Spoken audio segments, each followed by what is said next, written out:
Salut mes chers élèves et bienvenue dans cette nouvelle vidéo où l'on va voir la correction de l'exercice numéro 9 du premier chapitre ensemble des entiers naturels, notions d'arithmétique.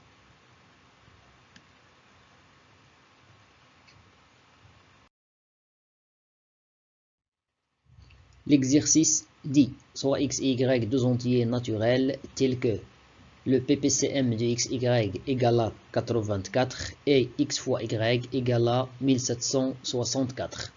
La première question. Déterminer le PGCD x, y. La deuxième question.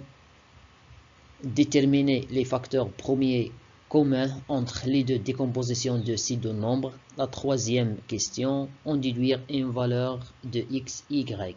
Commençons par la première question. Déterminons le PGCD x, y. Dans la vidéo précédente, on a vu la relation, le produit de PGCD XY et PPCM XY égale le produit de XY. Donc, le PGCD XY, d'après cette relation, égale X fois Y divisé par le PPCM de XY.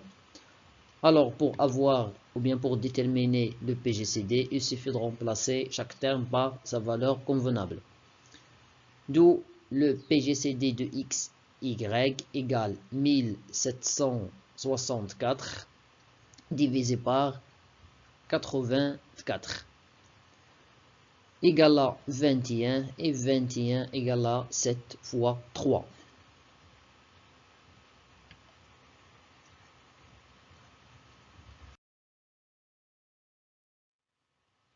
La deuxième question, déterminons les facteurs premiers communs entre les deux décompositions de ces deux nombres. On a PGCD de x, y égale à 21 égale à 3 fois 7. Et on sait que le PGCD x, y, c'est les facteurs communs ou bien le produit des facteurs communs entre les décompositions des deux nombres.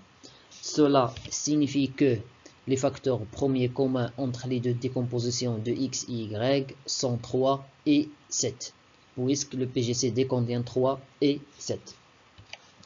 La troisième question, déduisons une valeur de x et y. On sait que le PGCD xy fois le PPCM xy égale x fois y égale 1764 d'après les données de l'exercice. De plus, le PGCD égale à 3 fois 7, c'est le facteur commun, c'est-à-dire 3 et 7 se trouvent dans la décomposition de x et de y. Et le PPCM égale 2 à la puissance 2 fois 3 fois 7.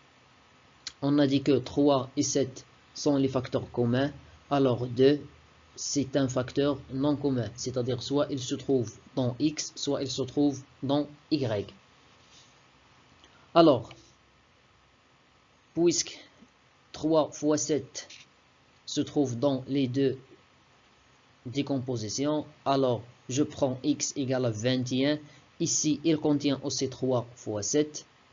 Ou bien, on peut prendre x égale à 84 et y égale à 21.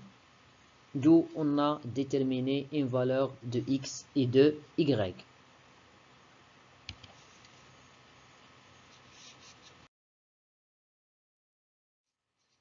Finalement, mes chers élèves, je vous remercie pour votre attention et à la vidéo prochaine, Inch'Allah.